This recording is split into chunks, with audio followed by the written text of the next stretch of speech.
Olá,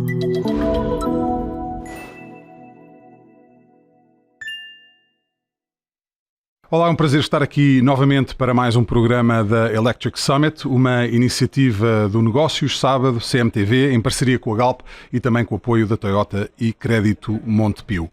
Hoje vamos ter o prazer de falar com mais um especialista no que diz respeito à matéria das alterações climáticas, e qualquer conversa sobre a transição energética não pode acontecer sem, obviamente, abordar o papel das energias renováveis no setor da eletricidade. O convidado de hoje é Pedro Amaral Jorge, presidente da Associação Portuguesa de Energias Renováveis, a APREM, que foi constituída em 1988 com a missão de coordenação e representação dos interesses comuns dos seus associados na promoção das energias renováveis no setor da eletricidade.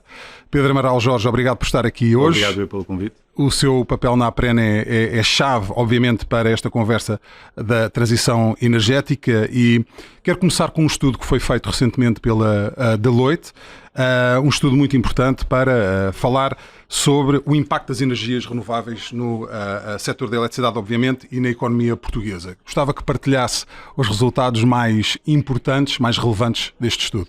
Certamente. Primeiro de tudo, uma vez mais, obrigado pelo convite.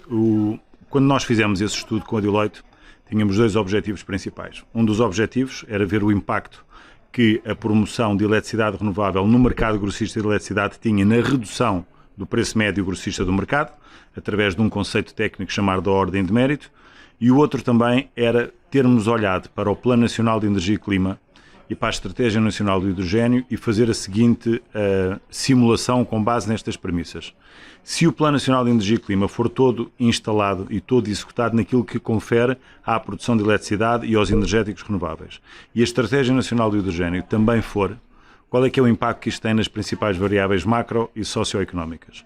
E o que nós concluímos foi que, se esse for efetivamente realizado, nós temos aqui um setor que pode vir a contribuir com mais de 8% do PIB nacional, pode empregar mais de 220 mil pessoas, pode passar a ter um volume de negócios agregado acima de 12 mil milhões de euros a valores reais à data, vai gerar receitas para a Segurança Social acima de 1.200 milhões de euros anuais, vai gerar receitas de IRC acima de 800 milhões e, portanto, nós percebemos que não conseguir implementar o Plano Nacional de Energia e Clima e a Estratégia Nacional de Hidrogênio a tempo é uma perda de recuperação de um ciclo socioeconómico virtuoso em que nós poderemos ter vários setores a contribuir para o desenvolvimento do PIB e das condições das pessoas, e o da energia renovável é um deles.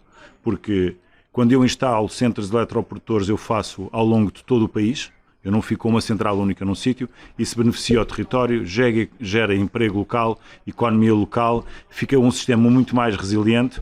E quando nós fizemos esse estudo, no final de 21, nós já tínhamos o problema ambiental e o problema da competitividade do preço da energia identificado.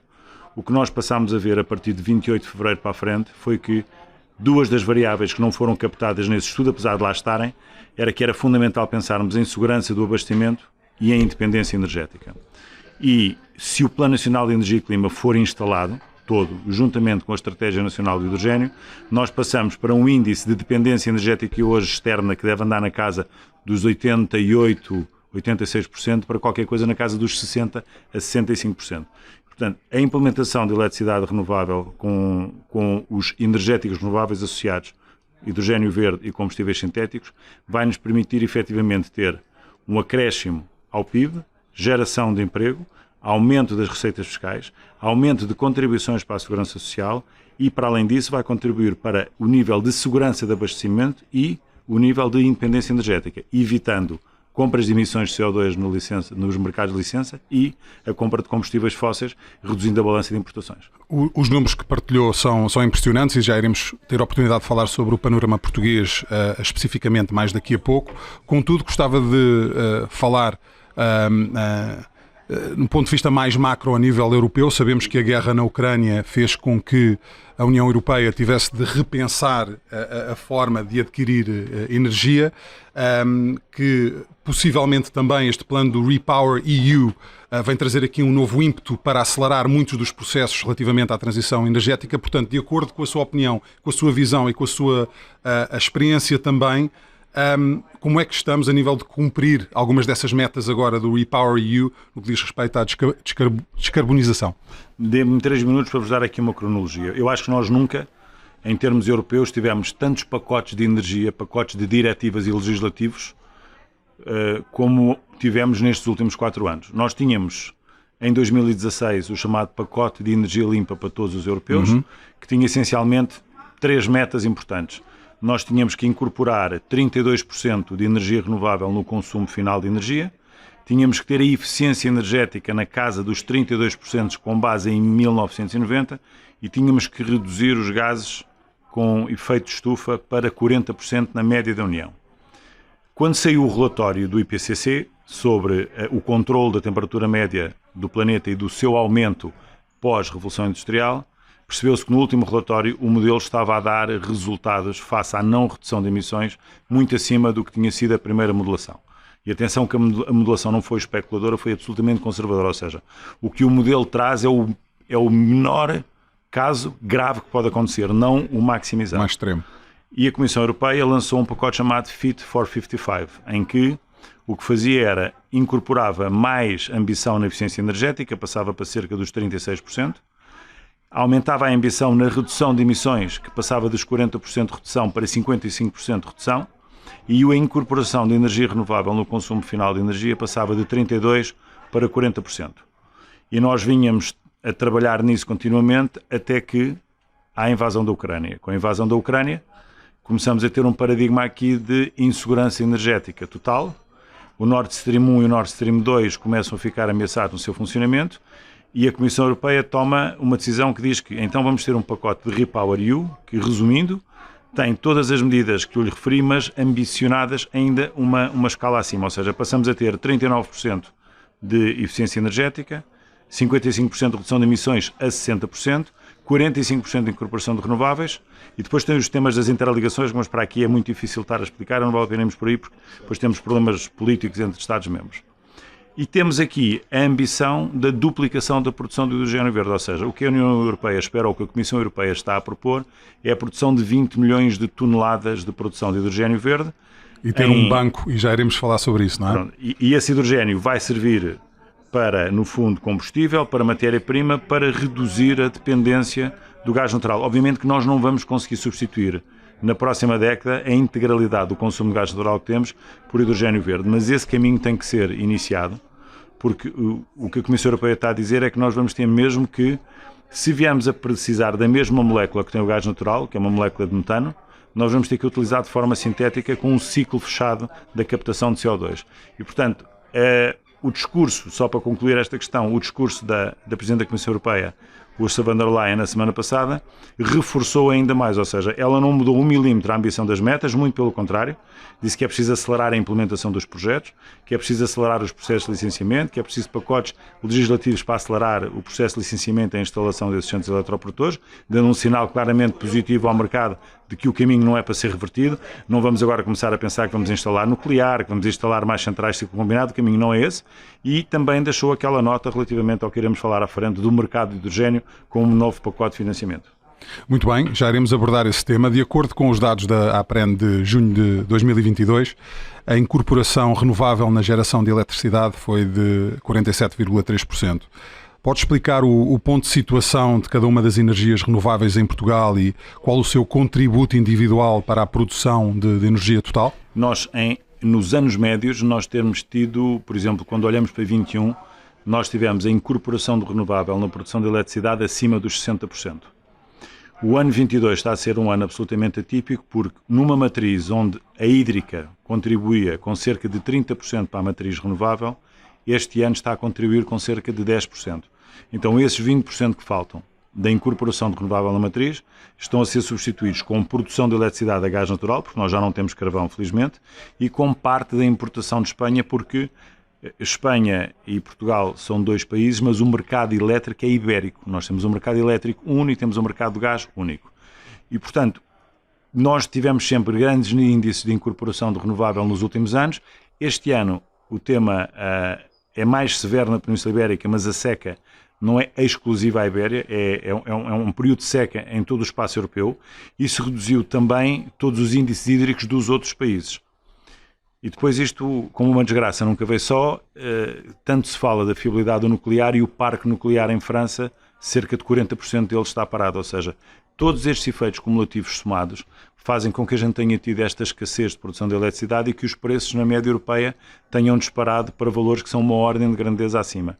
Quanto mais renovável nós tivermos no sistema, nos mercados, sejam ele o europeu como um todo ou os mercados separados como é o ibérico e todos os outros, mais nós vamos conseguir reduzir o consumo de gás e mais vamos conseguir reduzir o preço da produção de eletricidade, ou neste caso, o preço de venda da eletricidade, porque os custos de produção de eletricidade a partir de fonte renovável são constantes, não é? E só para deixar uma nota, em Portugal, eu diria que 90% dos produtores de eletricidade renovável vendem eletricidade a preços fixos ao comercializador do último recurso, que é uma entidade que gera esse consumo e que já vem de trás, e que esse preço é muito inferior ao mercado ibérico, ou seja, esse preço não será superior a cerca de 90 a 95 euros por megawatt-hora em média, e o mercado tem estado sempre acima de 250 e houve dias em que esteve a 200 e 220. E esse ganho que as renováveis estão a gerar está a ser revertido para o sistema elétrico nacional, beneficiando todo o sistema, reduzindo dívida tarifária, beneficiando os consumidores, e, portanto nós temos aqui uma almofada com as renováveis em Portugal. Das fontes de energias renovável que temos em Portugal, qual, na sua opinião, tem o maior potencial para crescer e ter o maior impacto no território nacional e ibérico também? Eu acho que nós em Portugal, eu acho que já disse isto uma vez, também numa entrevista, e utilizei aqui uma metáfora. Nós podemos ser o Qatar das renováveis da Europa. Nós temos a sorte de, num ano normal, chamemos aqui o normal, em que o índice de eolicidade e hidraulicidade é o convencional, nós temos a felicidade de ter um portfólio de 3 grandes fontes de energia renovável: a solar, fotovoltaica, a hídrica, de fio d'água e de albufeira, e a eólica. E depois temos o complemento que é, normalmente, quando há chuva não há sol, mas há vento. Normalmente, quando há muito sol, naqueles dias de verão, há sempre muito na nortada, ou há sol ou há vento. Portanto, nós temos sempre a possibilidade de ter este complemento e, portanto, as energias vão estar, no fundo, instaladas em termos de capacidade numa lógica de 1/3, 1/3, 1/3. Ou seja, seria ideal ter 1/3 de hídrica, 1/3 de eólica e 1/3 de solar. O que se antevê para 2030, com a revisão que o Plano Nacional de Energia e Clima vai ter que sofrer, é que nós vamos ter ali eólica e solar em complemento e a hídrica um bocadinho abaixo, porque não vamos fazer muito mais projetos hídricos, ou pelo menos não estão previstos na calha. E, portanto, elas não concorrem, elas complementam-se, ou seja, as 3 fontes complementam-se, e obviamente há um anúncio importante feito pelo Sr. Primeiro-Ministro, já tinha sido feito pelo Sr. Secretário de Estado e pelo Sr. Ministro do Ambiente e da Ação Climática, que é o eólico offshore, não é? Os tais 10 gigawatt que têm sido, no fundo, referenciados, que nós suportamos, apoiamos e estamos a trabalhar para contribuir com tudo aquilo que possamos para o desenvolvimento dessa nova fileira, é também uma oportunidade para desenvolver todo um cluster industrial em Portugal e para reforçar, no fundo, o número de horas de funcionamento das renováveis, porque os aerogeradores em espaço oceânico têm mais horas de funcionamento do ano e, portanto, nós vamos complementar a base do chamado load factor, da capacidade base, e com isso vamos também conseguir ter energia e potência suficiente para o desafio do hidrogênio verde, que precisa de muita eletricidade renovável para as metas que nós colocamos, e bem, na Estratégia Nacional do Hidrogênio. Muito bem. Voltando aqui um bocadinho ao Plano Repower EU da União Europeia, está claro que visa disponibilizar energia segura, sustentável, a um preço acessível. A nível de preço, sabemos que não é essa a situação que vivemos neste momento. Na sua opinião, para quando podemos esperar um preço da eletricidade a valores normais? Bom, a gente tem que primeiro definir o que é um valor normal, não é? O que nós normalmente definimos o valor normal é quanto é que cabe o cabaz de energia dentro de, no fundo, o rendimento médio líquido de uma família em termos anuais. É o chamado indicador da acessibilidade económica. E nós tínhamos tido isso até ao começo da guerra. Só para explicar aqui uma coisa, sem entrar para que as pessoas consigam perceber, sem complexificar muito isto. O mercado ibérico de eletricidade funciona numa lógica de mercado marginalista. O que é que isto quer dizer? Os produtores, quando oferecem o seu produto, que são horas de eletricidade a funcionar, oferecem das diferentes tecnologias, e as diferentes tecnologias são oferecidas no mercado a diferentes preços. Como se eu estivesse num pregão a vender fruta ou o que fosse, e alguém estivesse a disputar ou por comprar mais a preço mais barato ou por comprar menos a preço mais caro. E o que está aqui a prejudicar a formação do preço do mercado de eletricidade é o gás natural. Porque o gás natural passou, desde janeiro de 21 de janeiro de 2020, mas 21 mesmo ainda, até agora, cerca de 20 euros por megawatt-hora para acima de 220 euros por megawatt-hora. Portanto, isto não é um incremento de 20%, é uma ordem de grandeza acima. E esse gás natural incorpora o preço da eletricidade. E as contas que se fazem são muito fáceis, é uma conta simples. Se eu tiver o gás natural a 200, o meu custo de eletricidade vai ser multiplicar o custo do gás natural por 2, portanto a componente da energia fica em 400 e tenho que lhe somar as emissões de CO2 por megawatt-hora, que por tonelada estão em cerca de 82 e, portanto, isto dá sempre um preço de formação médio na casa dos 400, 500. Nós precisamos de retirar a componente do gás natural da formação do preço de eletricidade. E depois temos que também distinguir aqui dois conceitos importantes. Uma coisa são os custos de produção e outra coisa são o preço de venda desse produto. O mercado marginalista, eu até lhe posso dizer ingenuamente que em 2019 cheguei a ter algumas reuniões em Bruxelas para tentar perceber se iria haver uma alteração do desenho de mercado de eletricidade na expectativa de que as renováveis pudessem competir, porque as renováveis não têm custos variáveis, e à altura era dito que nem pensar, este mercado ia até 2030.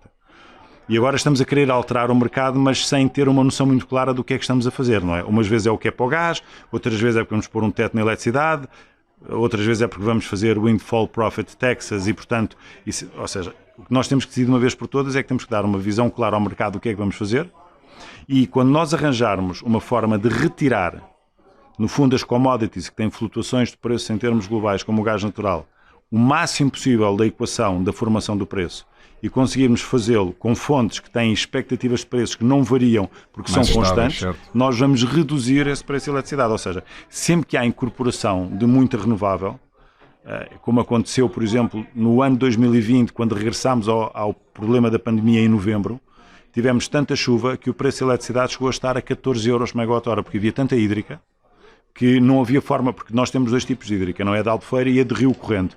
A de Rio Corrente não há como segurar, portanto ela estava a produzir, todos os produtores estavam a entregar, havia tanto excesso de oferta que o preço caiu a bruto. Portanto, o que nós temos que fazer aqui é eliminar o gás natural o máximo possível do mercado de eletricidade. E se o tivermos que utilizar, porque vamos ter que utilizar, que tenhamos uma estratégia de compra a largo prazo, uma compra consolidada no espaço europeu, ou seja, não andar Portugal a disputar com a Itália um fornecedor de gás natural. O que interessa é arranjar uma fonte centralizada de compras em Bruxelas, que os Estados definem quanto é que precisam e temos um bloco comprador que tem muito mais pressão sobre o preço do que se cada um de nós andar a disputar a quantidade de gás que precisa para os seus usos domésticos, não é? E, portanto, aí a expectativa é, retirando o gás natural da equação o máximo possível e aumentando a incorporação de fonte renovável, com mais duas variáveis importantes. O armazenamento de energia, que é fundamental porque as renováveis têm um comportamento variável, e a flexibilidade do consumo, ou seja, a possibilidade de os operadores do sistema, da rede, poderem manipular as utilizações que não prejudicam a vida das pessoas por forma a reduzir os picos de consumo nas horas em que a eletricidade está mais cara. E, portanto, estes são os três caminhos. Implementando estas três medidas, eu acho que nós estamos no caminho de voltar a ter preços racionais, mas temos este tema do gás natural que temos que resolver. Não podemos continuar a achar que precisamos de 1000 de gás e só há 30 para oferecer, não é? Mas esse caminho para regressar a preços normalizados continua dependente da situação na Ucrânia ou... Não, pode não depender da situação da Ucrânia. Eu acho que a situação da Ucrânia é uma situação que nos preocupa a todos, porque ter uma invasão ilegítima, irracional, de um país autocrático, numa democracia, achando que aquilo faz parte do seu território, não tem qualquer forma de o descrever, mas é um ato absolutamente irracional e criminoso. O tema aqui é que nós vamos ter que fazer duas coisas. Grande parte do gás natural que vinha da Rússia, que alimentava ali uma grande parte do tecido industrial europeu, vinha por tubagem, por pipeline. Certo. Nós perdendo essa fonte, que é uma fonte de gás na forma gasosa, passando pelo ionasmo, comprimida, que está sempre em abastecimento contínuo, nós vamos ter que suprir isso com uma alternativa que é o gás natural liquefeito. Mas para eu ter gás natural liquefeito na rede, eu preciso ter terminais de gasificação e de regasificação, porque eu tenho que trazer esse gás por navios. Portanto, ele tem que ser liquefeito e depois regasificado.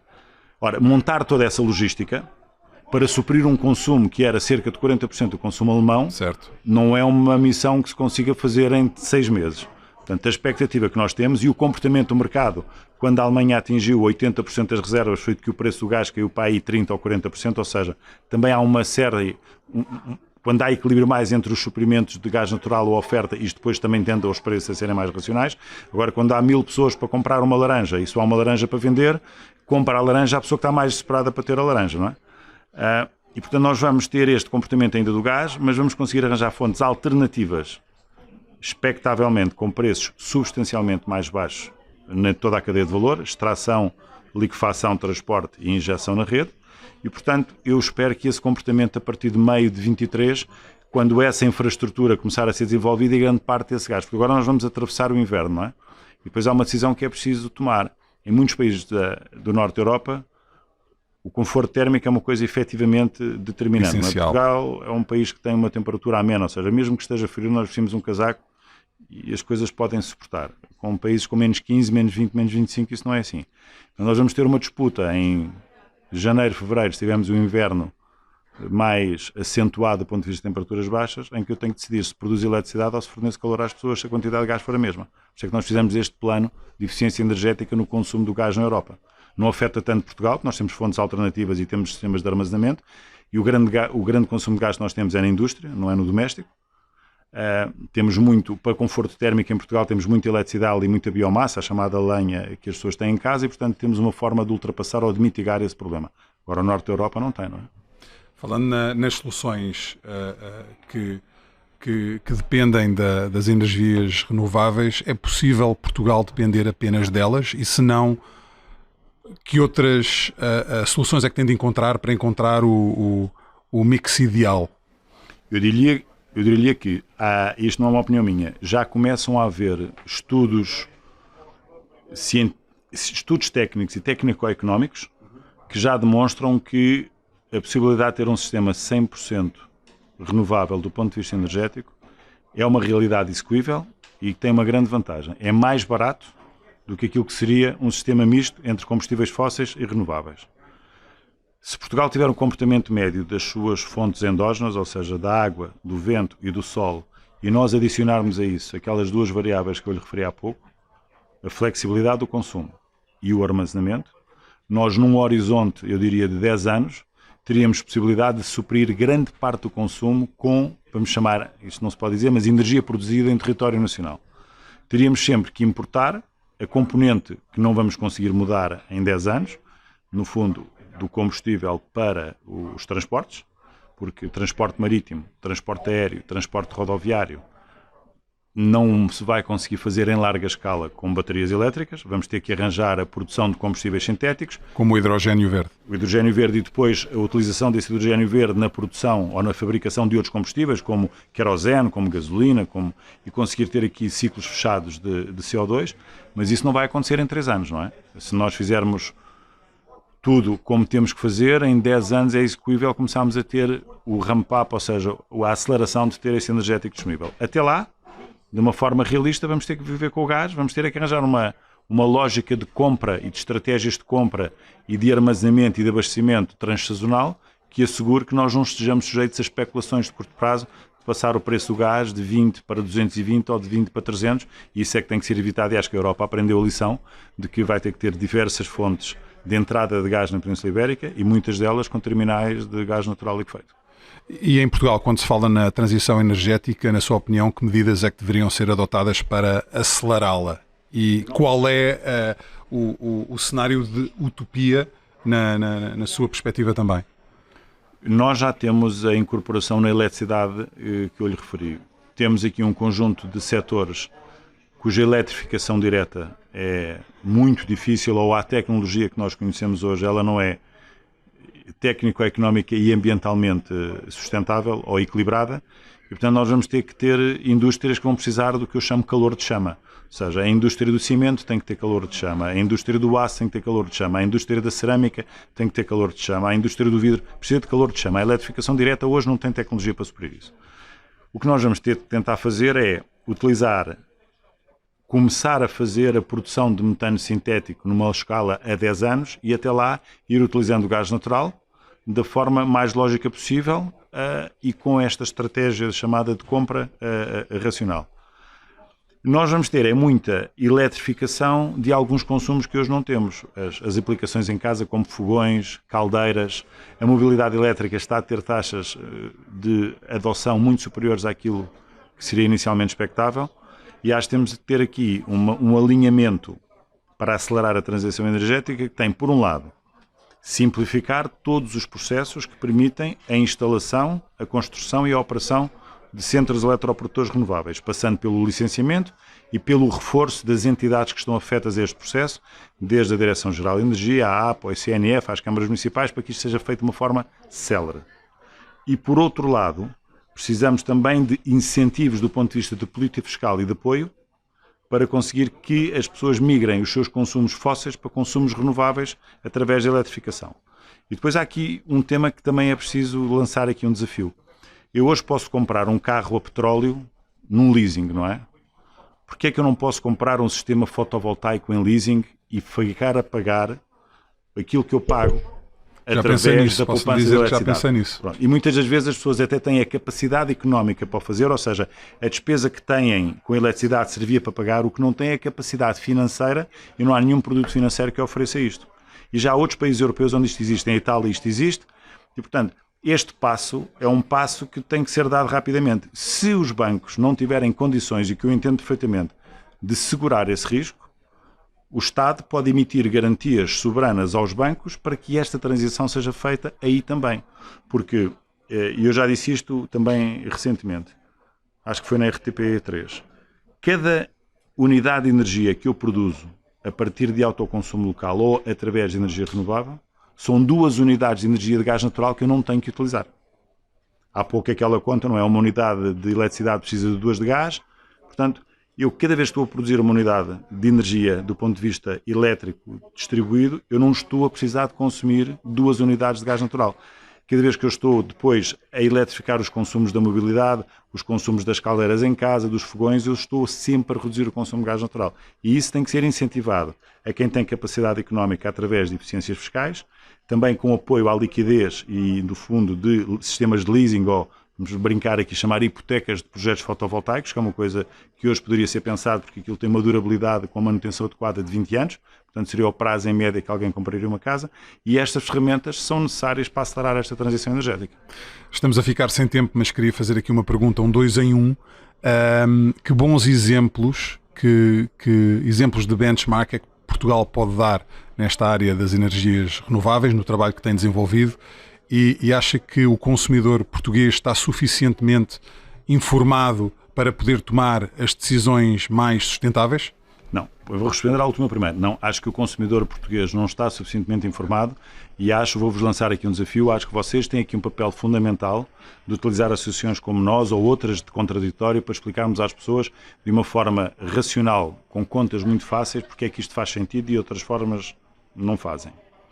Portugal foi muito pioneiro no arranque da energia eólica e da energia fotovoltaica. Não tivéssemos nós sido intervencionados em 2011 pelo FMI, não é? Ou pela Troika, que nos impediu de termos uma quantidade de medidas que incentivassem a contínua instalação de sistemas eletroprodutores renováveis, nós teríamos hoje muito mais potência instalada do que ela que temos. Mas nós temos um exemplo bem conseguido em termos do que foi feito no espaço eólico, no espaço hídrico, também no fotovoltaico, até termos cortado os mecanismos de apoio, e temos institutos tecnológicos com muito conhecimento, temos empresas que investiram em Portugal, muitas delas apostaram e estão contentes por ter apostado, porque até agora temos conseguido manter um sistema regulatório minimamente equilibrado, mais equilibrado do que em Espanha, ou seja, os investidores pedem um prémio para investir em renováveis em Espanha superior ao que pedem em Portugal. Portanto, nós temos que aprender com estas lições, ter mecanismos de estabilidade de regulatórios estáveis, a capacidade de licenciar estes projetos célere e eficazes e de uma forma perfeitamente objetiva para que toda a gente perceba como é que tem que ser feito, porque há muito interesse, e isso é o meu dia-a-dia, há muito interesse de investidores de investir em Portugal no setor das renováveis. Já perceberam que nós não vamos suprir os problemas de energia da Europa, mas vamos poder ser um laboratório no bom sentido de casos de estudo para grandes boas práticas que depois podem ser replicadas. E nós temos o enquadramento para fazer isso do ponto de vista das universidades, dos profissionais, da qualificação das pessoas, e isto também é uma oportunidade de trazermos um setor que pode reter aqui alguma da juventude que está neste setor, porque senão nós vamos perder estas pessoas para irem trabalhar no estrangeiro, porque elas vão ter, no fundo, uma remuneração para fazer o mesmo trabalho noutros países muito superior à que tem em Portugal. Isso também é uma preocupação que nós temos que ter, que é reter pessoas e reter talentos, não só para o setor da energia, mas para aquilo que tem que ser, no fundo, o desenvolvimento socioeconómico que Portugal precisa, não é? E rapidamente, está otimista que Portugal tem essas condições para corresponder às expectativas de possíveis e cada vez mais investidores estrangeiros nesta área? Estou otimista e cauteloso, porque acho que temos ainda algum trabalho a fazer na simplificação dos licenciamentos, temos algum trabalho a reforçar as entidades públicas do ponto de vista de dotação orçamental para que elas possam reestruturar e adequar-se à exigência atual, que é a quantidade de projetos que têm para resolver, avaliar, porque é muito mais capacidade necessária a instalar nos anos que nos faltam, ou seja, nós instalámos em 20 anos, 2000 a 2020 anos, instalámos 10 gigawatt e teremos que instalar 2022 a 2030 cerca de 16, sem contar com o REPowerEU. E, portanto, não dá para utilizar a mesma receita, porque hoje a quantidade de projetos é muito maior, a complexidade de projetos é muito maior, a complexidade técnica desses projetos é muito maior, portanto, nós temos que reforçar estas entidades, porque não adianta ter só os investidores, se eu não tiver uma administração pública consolidada, forte, que consiga dar resposta aos problemas, eu não vou fazer nada. E, portanto, isto tem que ter aqui um equilíbrio e isso é algo que eu acho que nós, ultrapassando esses obstáculos, temos todas as condições, como demonstrámos no passado, de chegar a 2030 com muito mais potência renovável do que temos hoje instalada. Pedro Amaral Jorge, posso lhe dizer que foi um prazer falar consigo. Igualmente, muito obrigado. Presidente da APREN. Acho que conseguiu partilhar informação importante de uma forma concreta, objetiva e com dados também que, obviamente, acrescenta sempre valor. Foi, na verdade, um privilégio ter a oportunidade de falar com o Pedro sobre este tema da transição energética e também das energias renováveis, do impacto que este desenvolvimento em Portugal pode ter para o futuro do país, não só a nível da proteção do planeta, mas também na economia nacional. Nós iremos voltar dentro em breve para mais um episódio da série Electric Summit. Até lá.